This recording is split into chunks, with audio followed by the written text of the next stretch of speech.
I guess they changed the posters. That's not the ones I remember. Well, welcome to a Tuesday night live edition. This is Brian from TrainNut Productions here. Yeah, I had to wait a little while. It was a bit warm.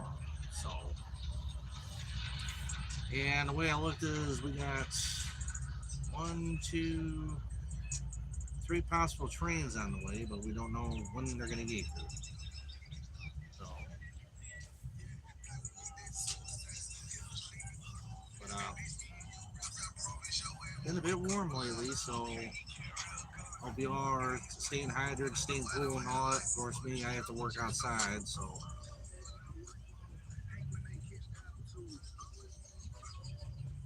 And of course, you get the local walking around with this boom box.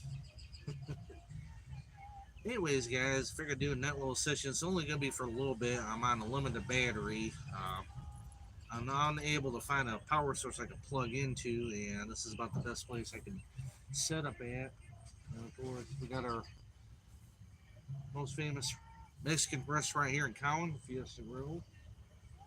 So for any of you that make a visit to Cowan, that's actually the best place to eat at. So I'm just gonna kind of wait and see where our trains are at. I know there's one to the north and one to the south, possibly another one to the north is a southbound. So we'll just wait and see. So we're here trackside. Just gotta give you a view of what we got here.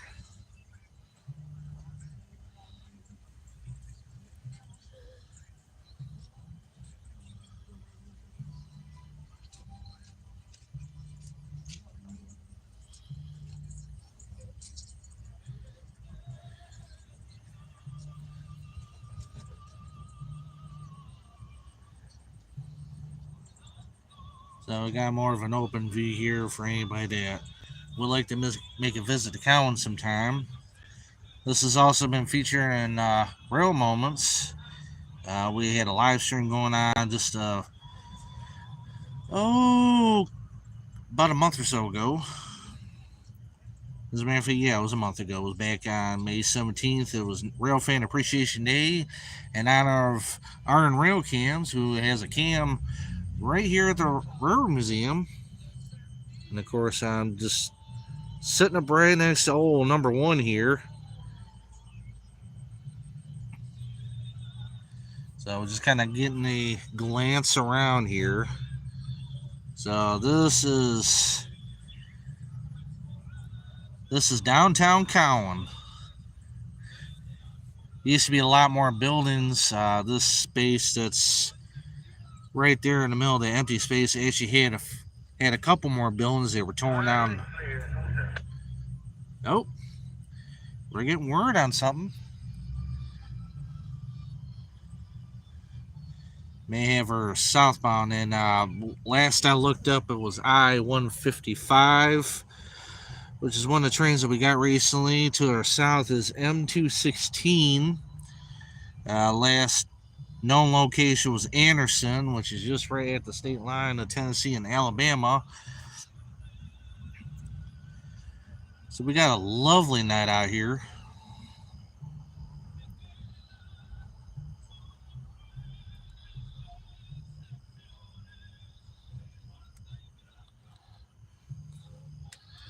And of course, I'm using a Walmart tripod as a backup, so I was gonna kind of even it out, so don't mind a little shakiness. So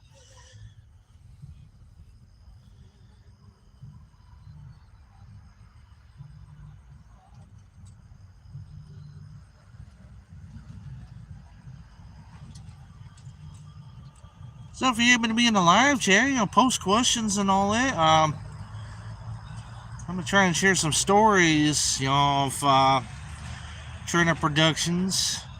Some of the highlights I've had throughout this channel. Channel was first created in July 2007. The very first video uploaded was of Pure Marquette 1225. That was departing Clare, Michigan. It was a place I lived at long ago.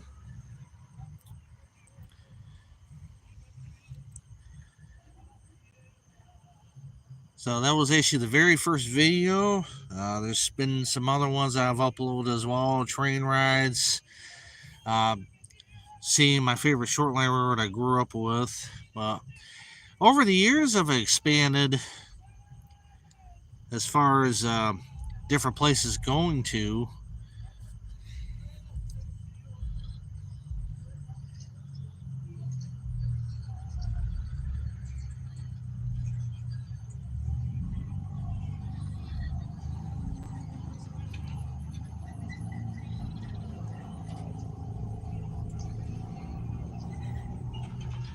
So far, we got a red signal. Northbound train is not lined up in the block. We heard something at the north end.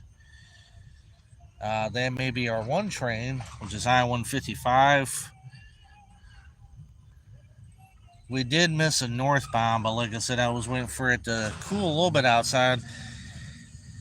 Heat index got a little too hot today. It was over 100, so it was a little unbearable.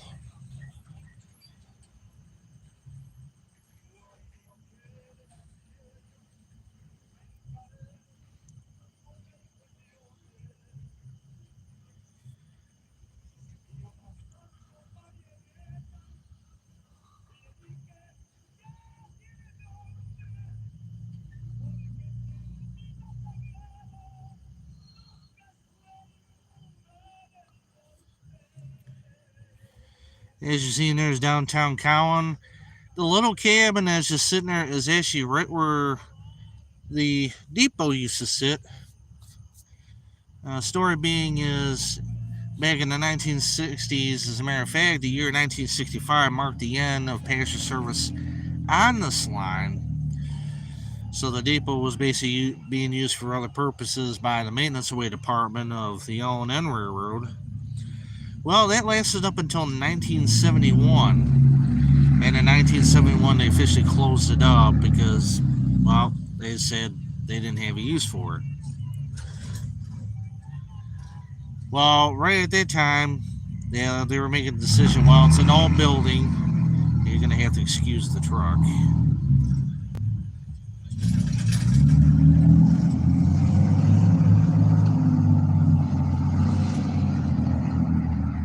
Alright, continue. I was waiting for that truck to leave. Well, right after 1971, the L&N Railroad was making a decision that they were looking to tear down the building, deeming that they had no use for it. It was along railroad property, and they didn't see any function or purpose with it. Well, word had gotten throughout the town here. There's certain people that they didn't want the building to be destroyed. And being as that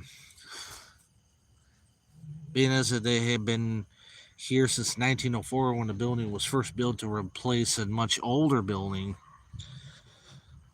townspeople basically wanted to save it. So they got together and created a group called the Cowan Beautification Project. And its goal was to save the building. They approached the railroad, with the intention to fully buy it.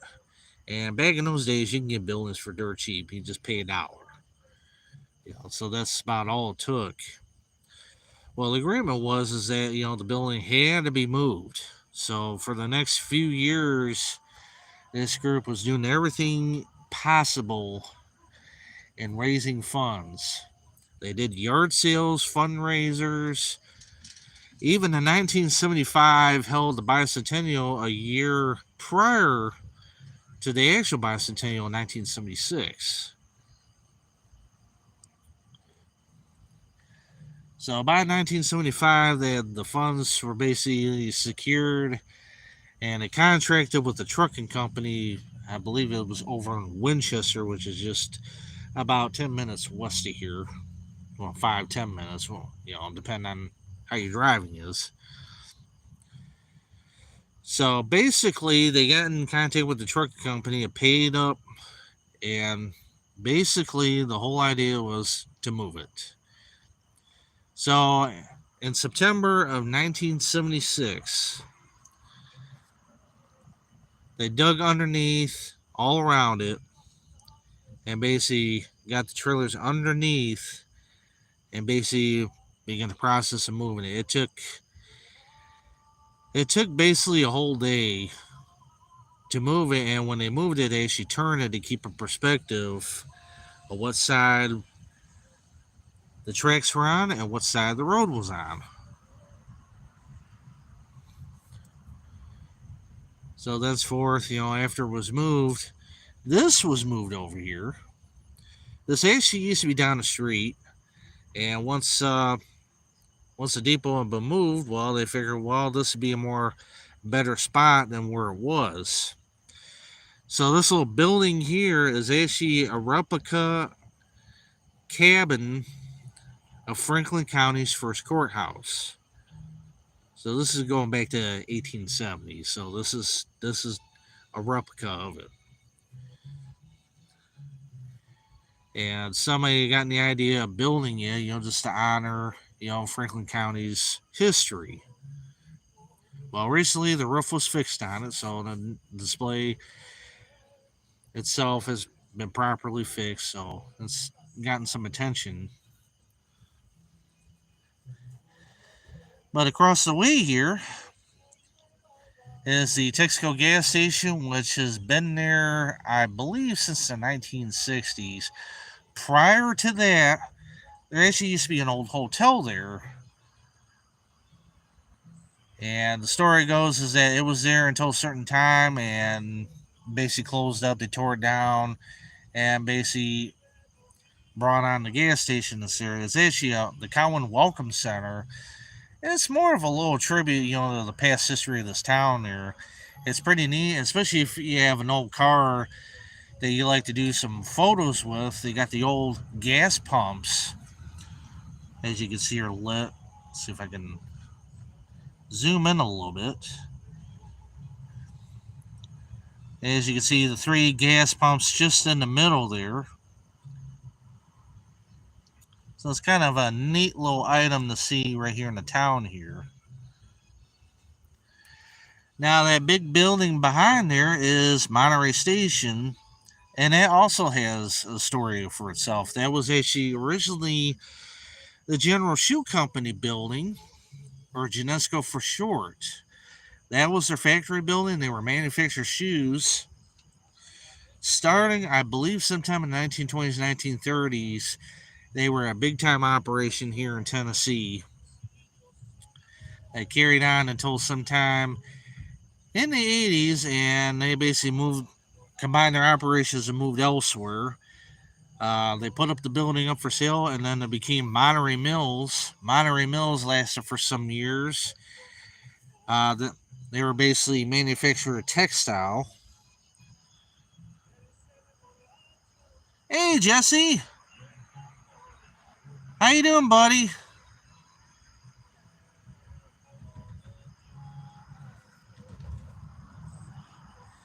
Oh, my good buddy Jesse from Whistleblower Productions just jumped on there. Big shout out to him. Last trip me and him had was back in March. We went to Arndale for the weekend. Boy, we had a blast.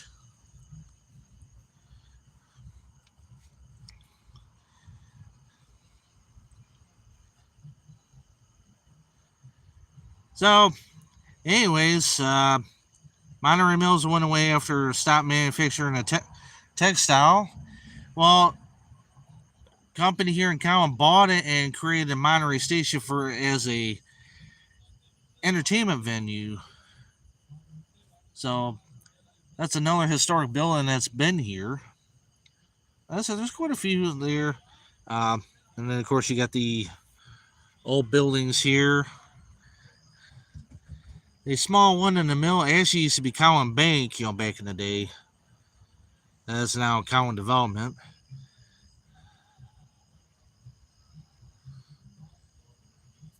So there's still some remnants of Cowan's history that are still here. Hey, Tony. Hope you're doing well, bud. Well, guys, we officially have well, you can't see it, but we actually have yellow aspect on top. That's an approach that should be for a train over the mountain, which would be M216. So he's actually getting lined up. He's going, so which means that all the one that's still ways off, they may be holding him somewhere.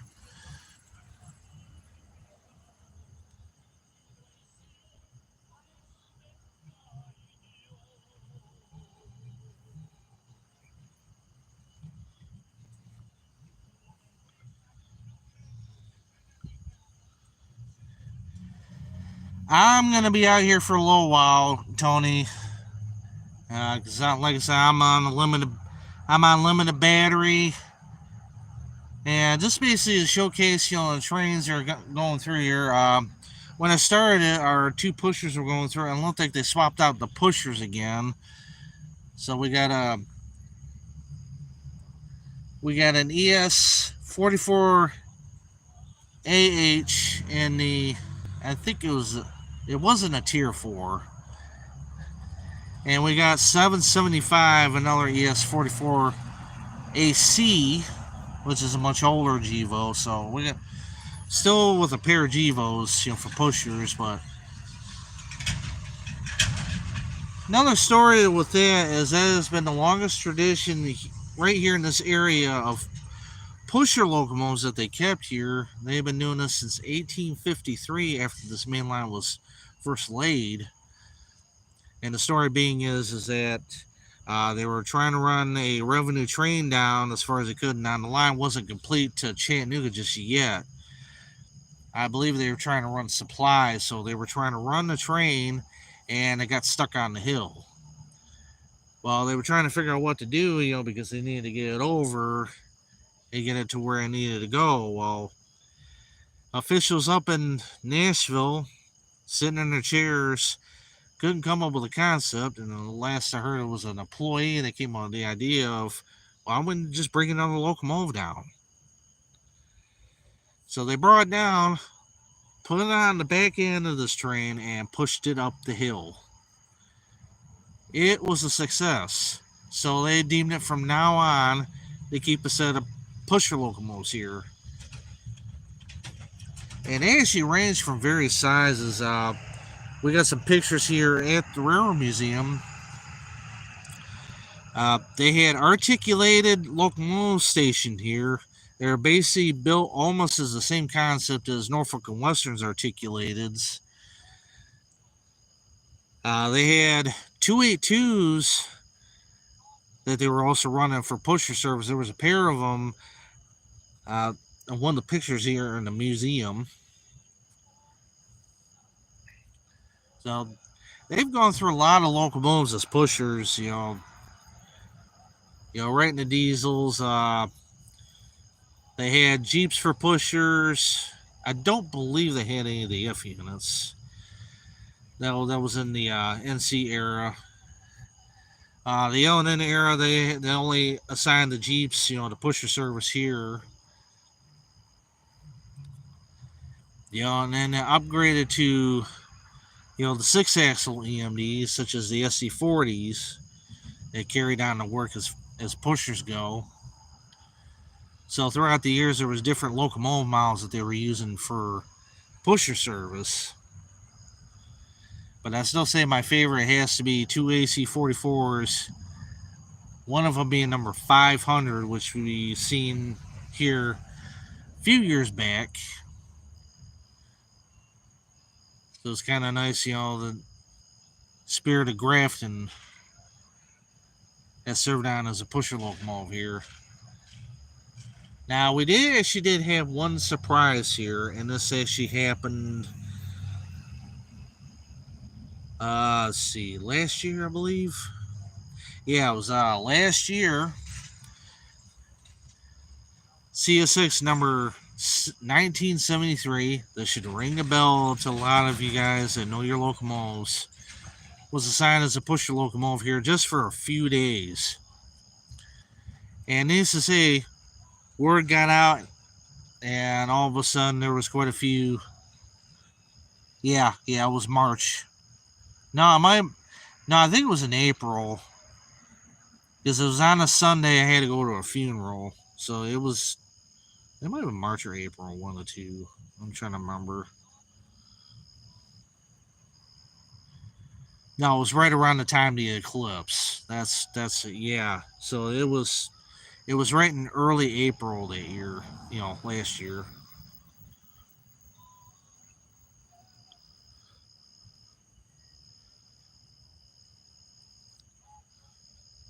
Whew, boy, it's muggy out. Hope y'all there watching. You're sitting in some air conditioning because it is muggy out tonight. The heat index in Chattanooga, where I work at, was well over 100, so I was out in the blazing sun. And of course, the important thing is always drink a lot of water. Keep hydrated. I'm not too keen on Gatorades.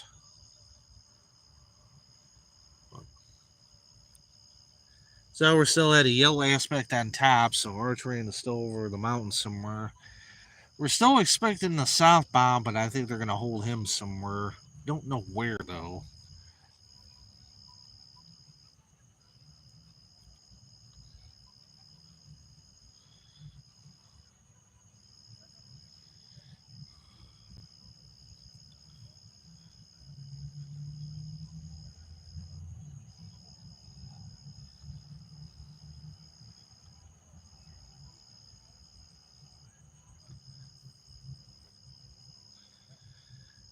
So, guys, if you have any questions, as far as asking me, any favorite moments or past memories and all, be sure to ask here on the live chat.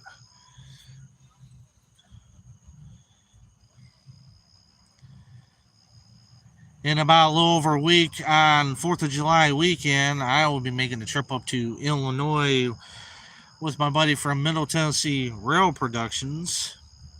Uh, he's been up there numerous times to basically rail fan the old Illinois Central Main Line, which is now Canadian National. So hopefully in that video project, I am able to catch a pair of Death Stars, which I'm hearing they're running. Yeah, I know, Tony, because you work in the kitchen, so I imagine the heat off those fryers have to be unbearable.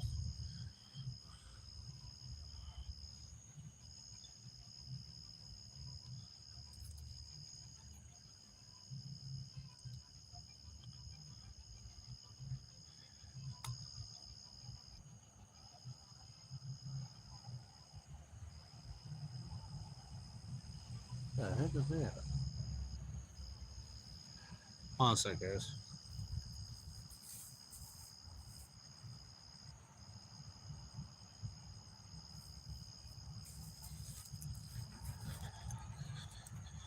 Just having to peer over in the trees and all. Looks like we got ourselves a trespasser. It's kind of. So our train is actually coming from that direction. See the little light. Somebody's up to no good.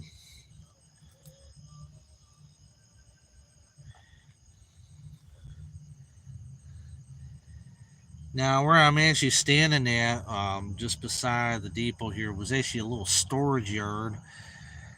They were using this to store rail cars that would service the cement plant, which is just down past the next crossing to the south here.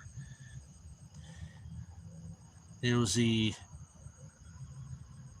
Cumberland Cement Company, and then it became Marquette Cement. It went through a few owners. No, it's Cumberland Portland Cement. That's it. I was trying to remember the name off the top of my head. So our train actually will be from this direction right here. So we'll keep a pin down here. Just don't mind a Mexican restaurant. If you get hungry, well, if you're at home, you should have a sandwich in the fridge. Or snacks or whatever it is you have in there. If your fridge is empty, there's a problem.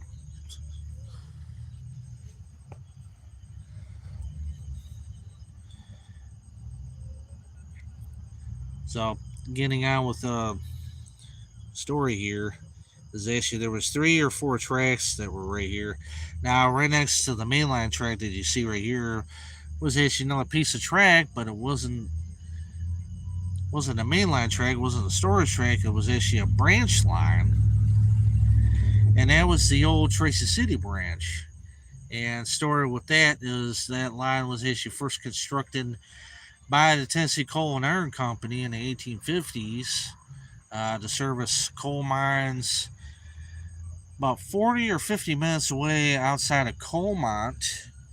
This should give you a hint, why they named that town Coalmont, because of the coal mines there. And they were also mining coke, which actually furnished the pig iron mills that were pig iron furnaces, excuse me. They were actually in Tracy City and Sewanee. Well, that operation lasted up until the 1880s, and in the 1890s, the two operations they should move down to Birmingham, and thus created the Sloss Furnace, which is actually a museum itself. It's right close to where 32nd Street is. If anybody goes down there to rail fan, it's also basically where the old um, Seaboard Airline crosses the mainline tracks. There is now the Alabama Tennessee River Railroad. It's a really good spot.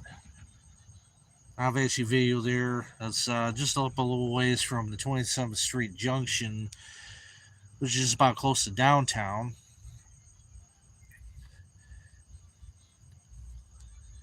So if you guys get a chance, you'll go check that out.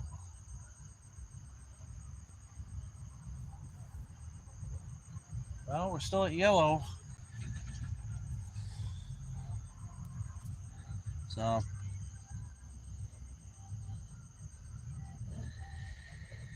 if we're holding at yellow, meaning that there could be a train that's sitting up there, it'll be an I-155.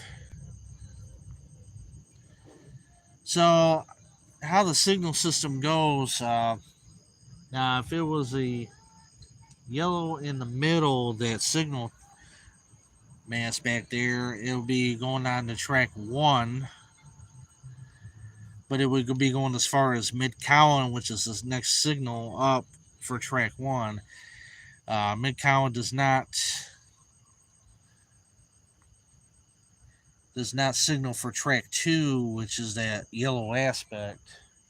That would be the track going to the right. The next signal after that would actually be North Cowan, which is actually just right by the hot box detector milepost 84.0, which is 3 miles from here.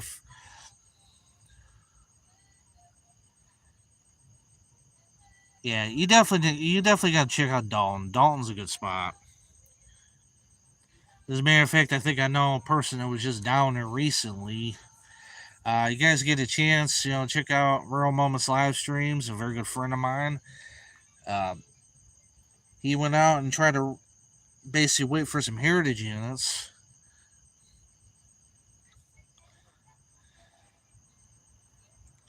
So big shout out to my friend there.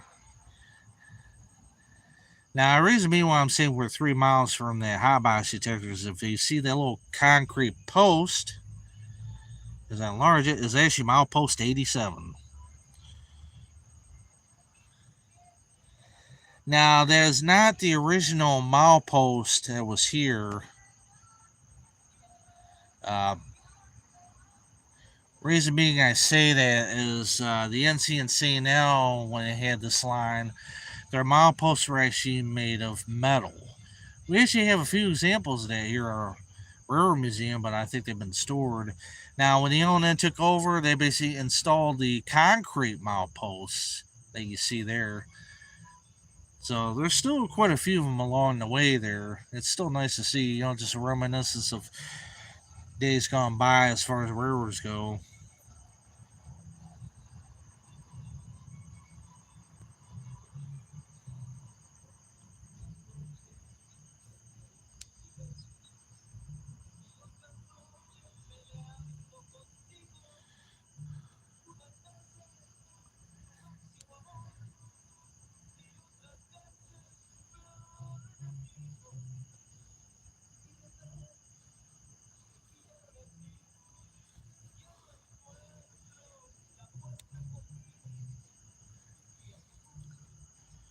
It was officially after 9 o'clock. Our Mexican restaurant should be closing, so music will be off soon. I just don't want YouTube getting on my case about that, even though I'm not monetizing this. This is just for entertainment purpose only.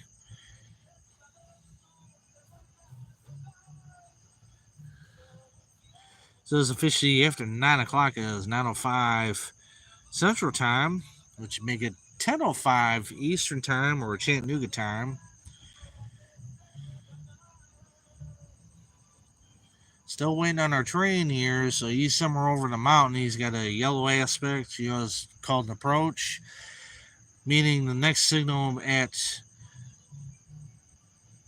North Cowan will be a red aspect or possibly a restricted, which would be a lunar, meaning that he could be meeting the other train and diverging over. There is a crossover that's up there, so that could be the case where they restrict him down the speed as far as hitting that crossover and meeting that other train.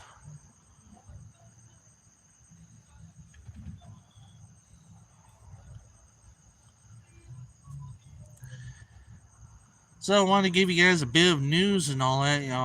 TrainNut Productions has come a long way. We're officially at, I think it was 820 subscribers, guys. You guys been helping me out an awful lot.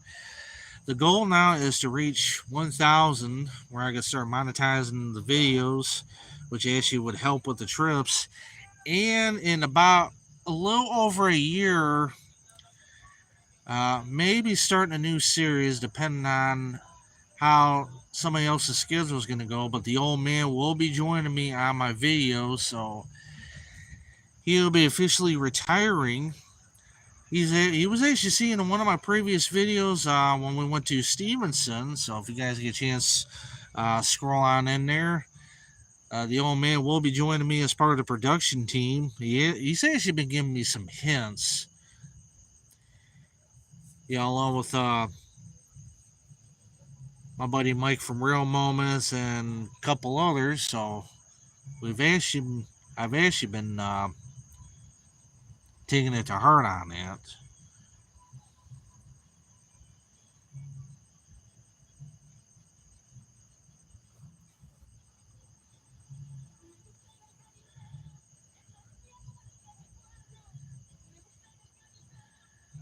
So to give you guys kind of a highlight of last year, we had an empty Coke train that came north that had EP power on it. It was actually my best video of the year as far as viewers go, guys. I can't thank you enough. For those of you that have tuned in, have subscribed, give likes. As of December, it had hit 20,000 views, which is the most I've gotten out of one video. And I'll be planning on making more. Like I said, I'll look for you guys' inputs.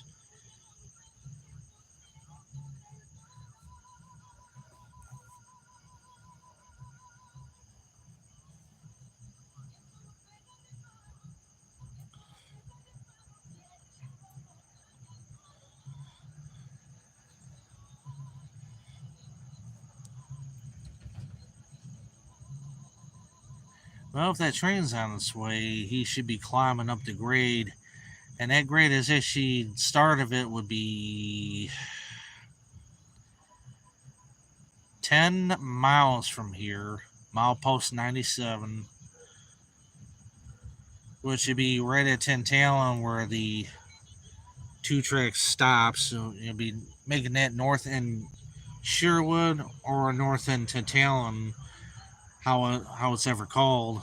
That is a very long siding that they've had there in such a pretty small area.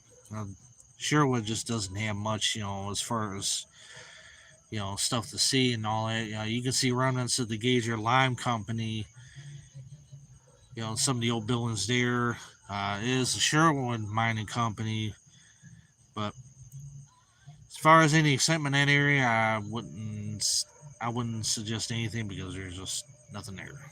But there have been times catching trains there. If I was chasing one on the other side, I've actually caught ones there.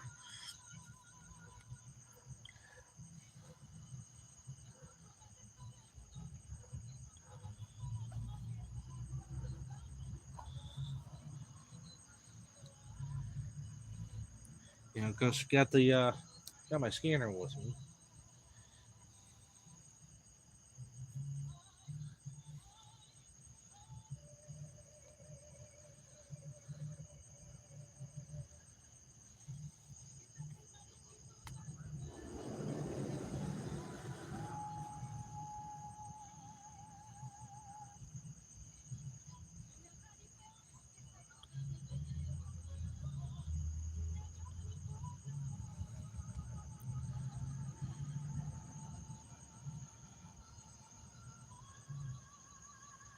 I'm not hearing anything yet. If there was like dead silence, you could hear a train for miles. I want to share a story with you guys.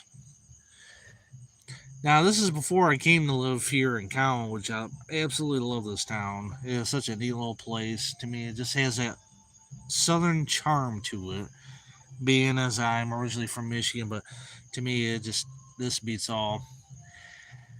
I lived an hour from here, and I used to come here on the weekends. To basically see what trains I would catch. And what was neat is being out here at night. Now, of course, it was different back then. And I'm going to turn the camera a little bit. We're going to go back because we're waiting on our train. Now, just on the other side of that crossing mast, on if you're looking in the middle there, I'm gonna zoom out a little bit, zoom in a little bit. Now, just past that was the old block signal, which was basically the start of the passing signing from there on up to what used to be North End Cowan, which is now Mid Cowan that they changed to. It was always a nice story. Oh, wait a minute. Whoa. He's on the way, guys. All right, we got our green aspect. He's on the way. So, anyways, I would actually spend the night here and wake up in the middle of the night and would see a full-on high green signal off that signal. And it was always such a neat thing to see at night. The old signals, you just can't beat them anymore. And there's actually me being a part of this museum. We actually have that signal. I'm trying to see about getting it put up. That's one of our later plans that's also been discussed. So, hopefully we can get it put up, displayed, and even lit up because it's such a great memory. So I'm going to zoom back out. So anyways, whenever you saw that signal, it's like, okay, something's coming. So, we're just going to wait and see. And, back then, this line actually had 20 trains a day on here. This was actually a good line. And you never knew what CS6 was going to throw at you. Well, that lasted up until about 2018, 2019. And they show all the motive power that you could try and catch. Well, they did away with it. The AC6000s were gone. The SD90 Max were gone. A lot of old Dash 8s that once belonged to the Conrail, and you can tell just by the tone of horn that was on it, even though they've been repainted or left in the paint, they were gone. What we get left with? Well, you already know the result of that. So I'm going to turn the camera back. And like I said, we got our green aspects, so our train has got to be on the way somewhere. This would be M216. Not sure what's on it. I think it's Autorex, judging by the numbers, so we'll see what kind of power it got. Now, I did hear that there was some sort of old pasture car that was on the end of one somewhere. I don't know where he could be at. And of course, I was tipped off by somebody. I'm not naming names. I'm going to keep that to myself. That was telling me, hey, it could be on the way. So, and of course, I had to cool off from the heat today. So, want to come out here, but it is muggy out here.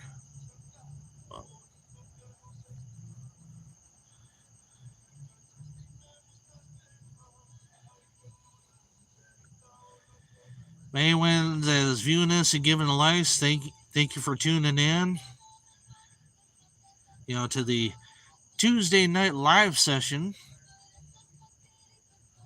My name is Brian from TrainNut Productions, formerly TrainNut 85. You kind of wonder why I'm going by my name instead of my handle. Well, I had to make a little change. Just kind of going in the aspect of, all right, if I want to really catch anybody's attention, they have to be sort of professional wise. Well, in a way that it's actually kind of worked. Because a lot of guys these days, uh, they're changing their channels, to their production name, which it makes more sense that way.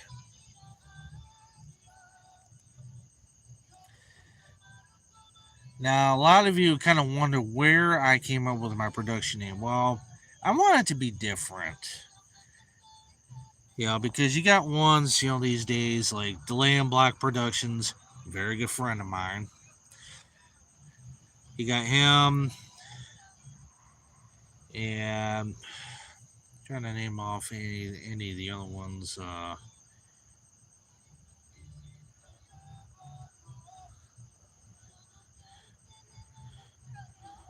think I lost my mind today.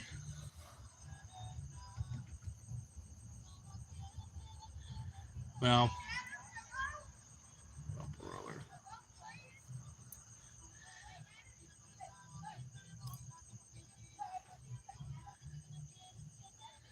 anyways, so they were changing it. I was like, well, and of course this was years back. I was still going under the moniker TrainNut 85, but I wanted to go with a good production name, so I went with TrainNut Productions. Now you might want to ask yourself, why would I go with that name? So, well, since the age of 4, and this has been for 36 years of my life, that this has been, one of my most favorite things. And the reason being is, you have to go on a moniker, and I like to tell this as, there's a quote by the late Marvin Williams, officially known as Cookie Williams, who is a big time rail fan down in Folkston, Georgia. He said, "What is the very first thing that your parents took you to?" Most people would say, well, they either went to a baseball game, they went to a football game. Well, my parents took me to the tracks. And that was basically my biggest eye catcher right there. I'm hearing something up there.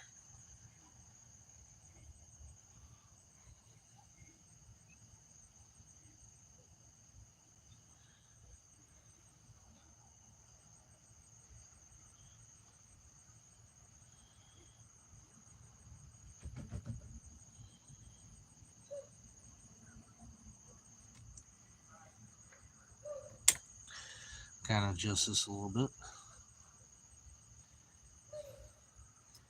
So,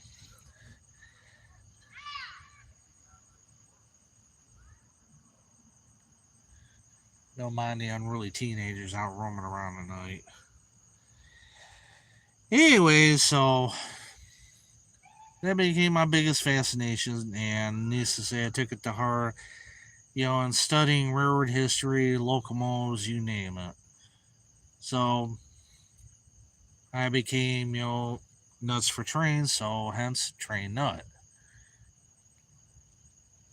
So it kind of gives it just a different context to it.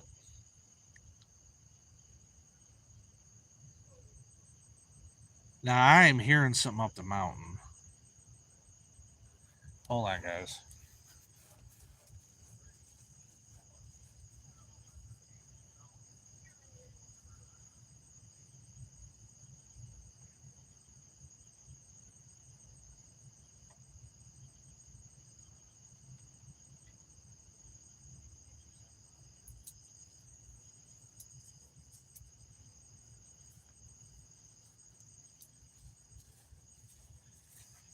Perfect timing. Music is stopped. I'm hearing something up on the mountain. This is what I was talking about. When you basically sit out here, there's no noise, no music, nothing. In the dead of night, you can actually hear a train for miles. And I've actually heard one blowing all the way from the last crossing before, the climbing on the grade there. Now, this to kind of give you a little bit of a fascination and all that. The grade on this side, being 2 miles long, is at 2%. The other side, about several miles long.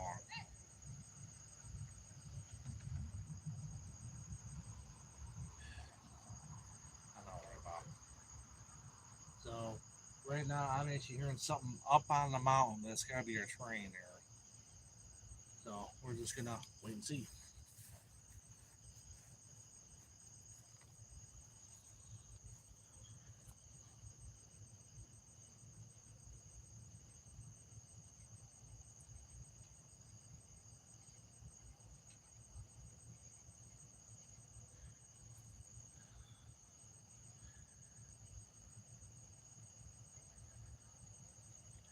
There's actually been times I've stood out here and heard the train climbing the grade.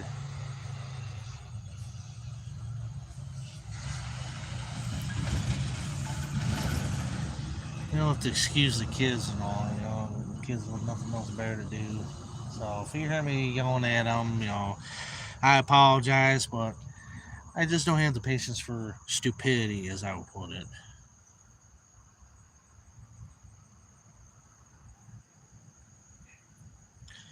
So if you're tuning in, we do have a train coming in. It is M216, which is possibly auto racks, empty auto racks, on our way back north. I'm curious what power is on it. We have a southbound somewhere. I don't know where he could be at. Let's see.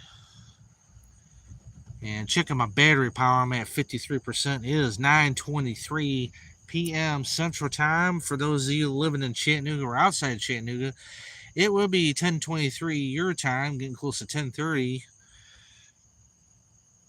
So you may want to think about bedtime here if you're the type to get up early in the morning. Of course, time for me is different.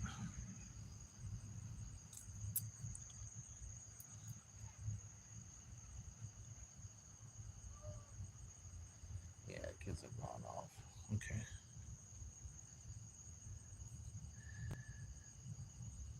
Well, like I said, I was hearing some noise on the mountain, so we got a high green aspect for train M216. He'll be going on to track 2, which is just to the north of here.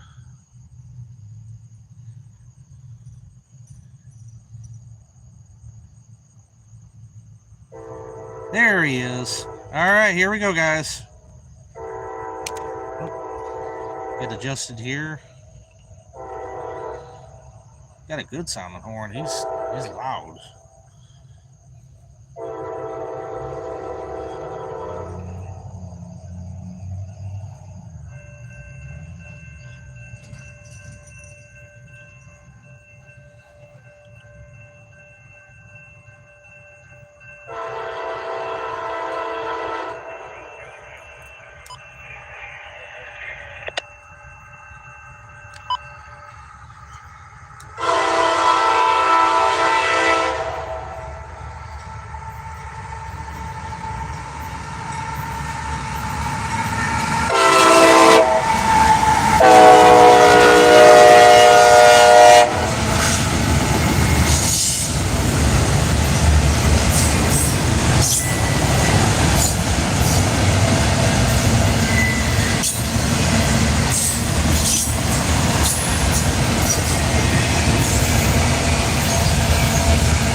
Well, there you have it, guys. M216. Later on, it was 442 still in the old CSX Y&2 paint, which I still love seeing.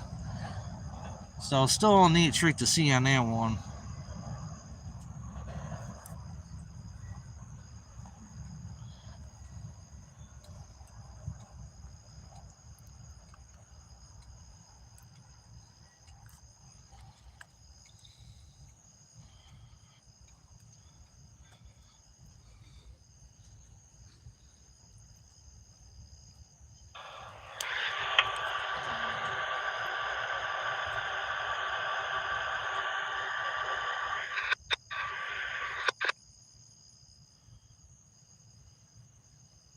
Well, he's really quiet calling out something.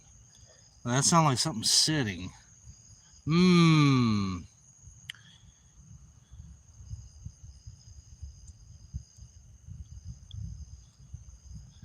Well, let's give it a few and we'll see if anything else pops up. I know there was a southbound up there, so we'll give it a little bit, guys.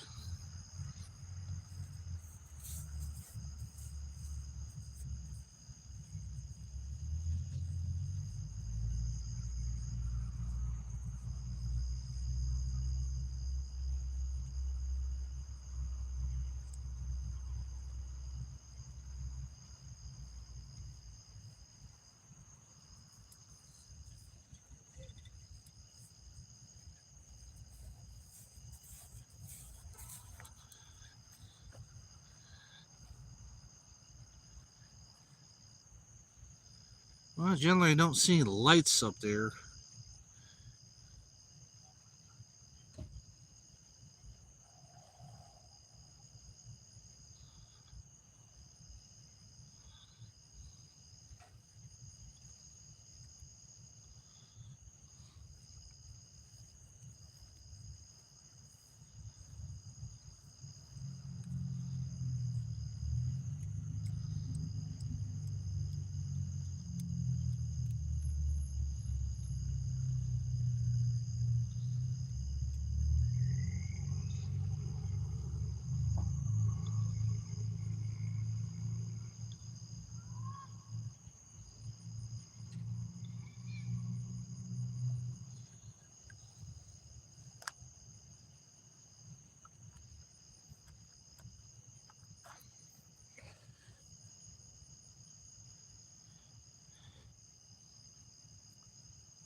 Well, we're going to give it a little bit.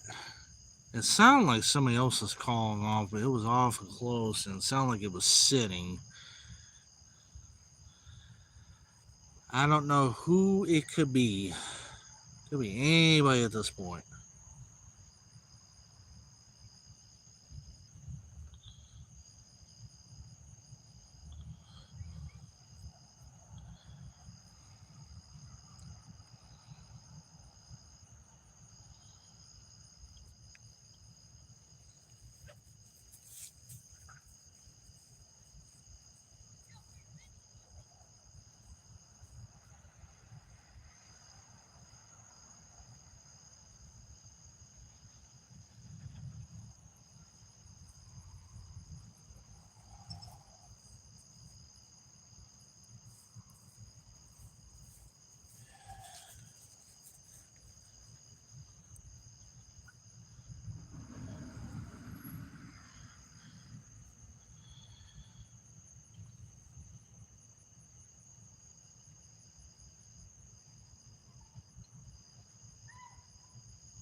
Dispatcher M21624.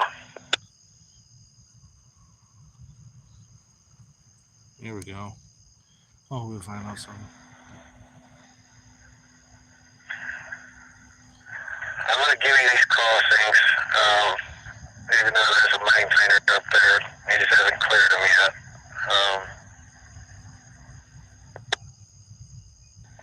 Maybe on 66 when he can. Uh-oh. Might have some malfunction crossings up there. Well, let's listen in. We should hear it on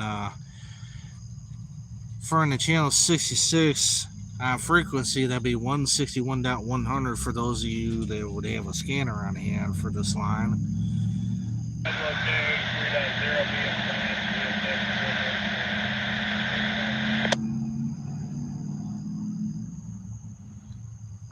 EC1 number 99728. 99728. 10/24/2025. Milepost OJ 83.0. M21624. CSX 443. Sign on a copy. Circle line 6B. False partial activation. False partial. Now automatic grade crossing warning device malfunction at Wiseman Road crossing. Wiseman Road. Milepost OJ 71.0 on all tracks. Flagger no. Over.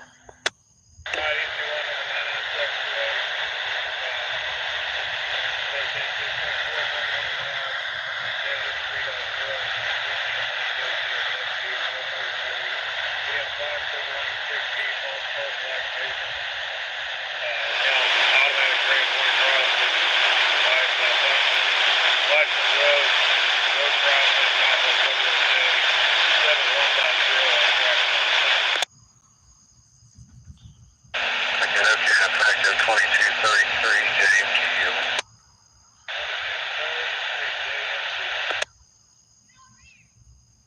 Let me know when you're ready for the next one. Well, they got multiples.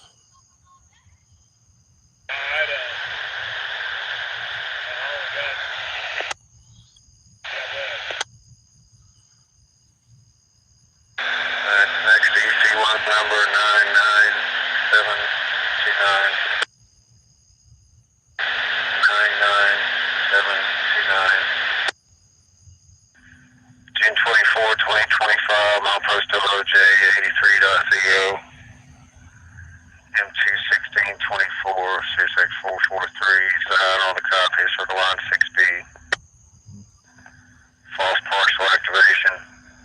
False partial. Automatic grade crossing warning device malfunction at Grundy Street Road crossing.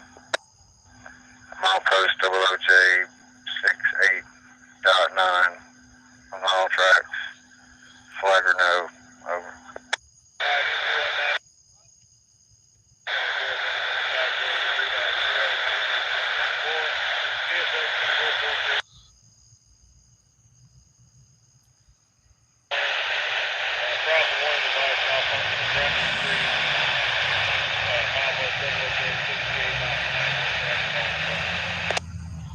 Make it okay and effective 2235 JMG. Over.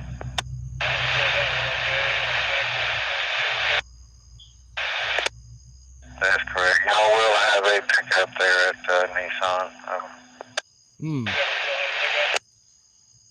Yeah, hold on just a second.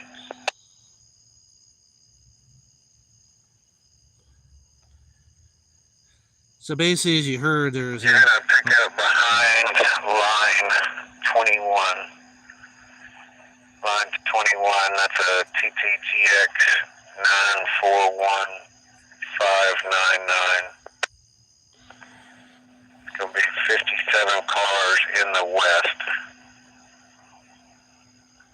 Should be a total of 10.3 in length and just under 8,000 tons leaving.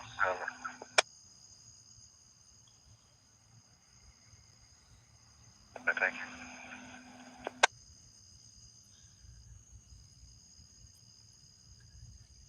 I'll wait until they're done. I'll give them a moment. I think they're done. So basically, as you heard in the conversation, there's 3 gated grade crossing malfunctions. First one that he's going to counter is right up in Deckard. And those other 2 that's issued in Tullahoma, which is up to north there. So The process on that is they would have to stop the train. The conductor would have to go out and flag it. Now he can flag it two ways. Is basically going out with an actual flag and basically make sure nobody's going to cross, or he could pop flares, which I've seen him do, you know, in such reasons whenever there's a malfunctioning crossing. Now, this crossing right here actually used to malfunction before it was fully replaced. As you can see, it is double gated for safety purposes.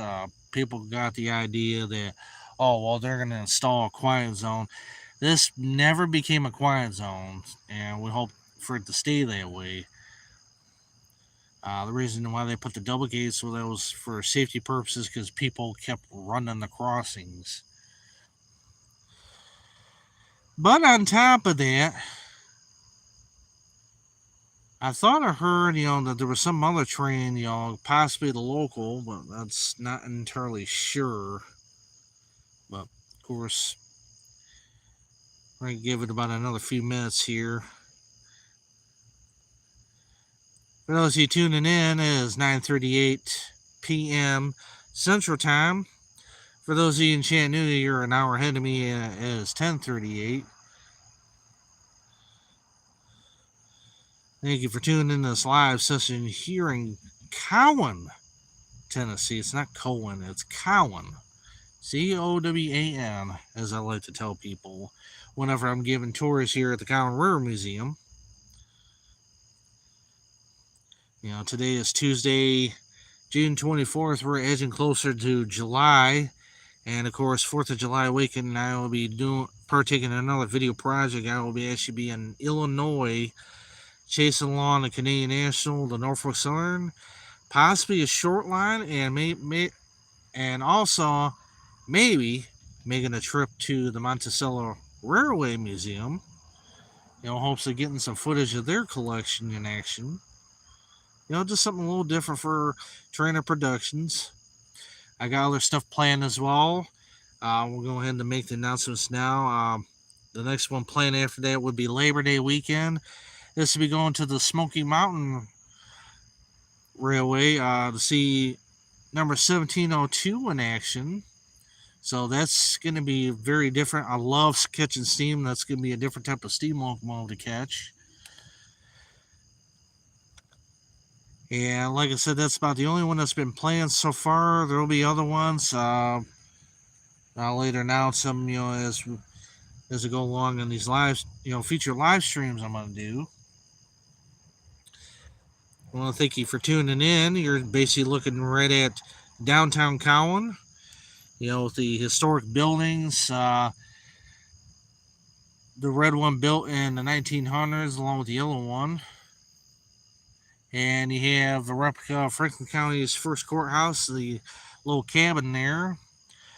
Along in the back there is a historic Texaco station, which has been here for the longest. It's actually the Cowan Welcome Center. For those of you tuning in, just curious on the buildings there. We're going to give it about a few minutes to see if our southbound train ever pops up. If not, we'll conclude this live stream for the night. So stick around. I'm going to take a peek for a moment.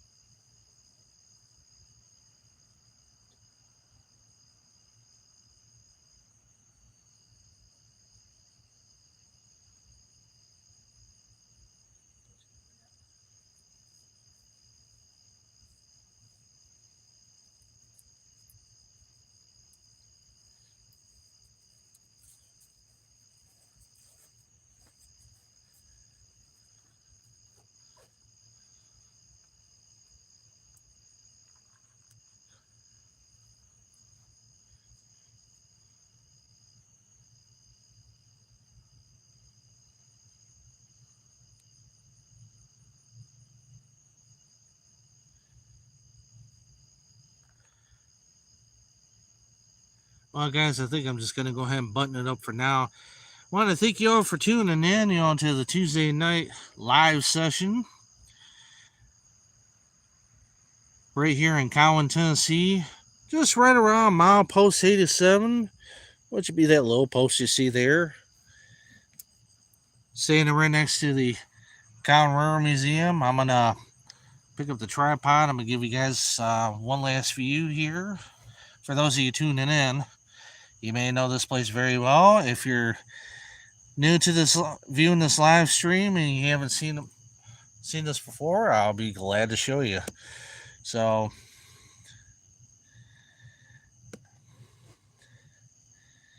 this is the Railroad Depot, built in 1904, along with the display. Old number 1, which has been here since the late 70s. It was donated by Tennessee Valley Railroad Museum. They brought it here after purchasing it from its last owner in South Carolina. This is a Porter locomotive built in 1920. It was originally a saddle tank locomotive that was later converted in life to run with a tender and run in excursions. As you can see here, the tender itself is actually much older than the locomotive, so kind of neat little display here. This is one of 2 locomotives in existence. There is a sister locomotive still operating somewhere last known. And like I say, you got the building in the back there. I give you a little scoop on the other stuff here. I'm going to zoom up just a little.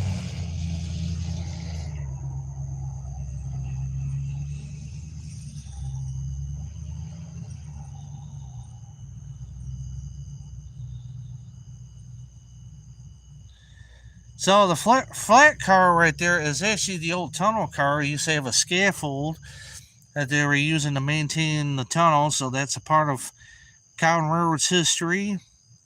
And we got the wooden caboose, which is actually slated to be redone. We got the roof fixed on it recently, and we're planning to have the sides fixed on it. The wood is rotting out on it. And it's kind of a neat little history to it. It was originally built as a wooden boxcar, later converted to a caboose in the early 50s. And a known celebrity that was very well known at Opryland, Minnie Pearl, had actually rode on this once. And of course, right in the back, and sorry about the bright light, is old number 100, built in the 50s, is GE 44-ton switch locomotive that performed yard duties for the NC and St. L. Attached to it is a boxcar from the 40s. We're believing it was actually rebuilt. Had a really good look at it, and I think recently it had patches, panels put up on it, so it was converted to a steel boxcar. That's also slated for some work on it at a later time. So we can kind of zoom right back out. And sorry if I see my buddy Jason chimed in. Sorry I didn't answer you soon. Yeah, I think that was an old SP auto rack that was on the tail end, but it was missing the name on it. So, getting back to you guys' answer there. Thank you for tuning in to this Tuesday night session. We're just kind of showing there.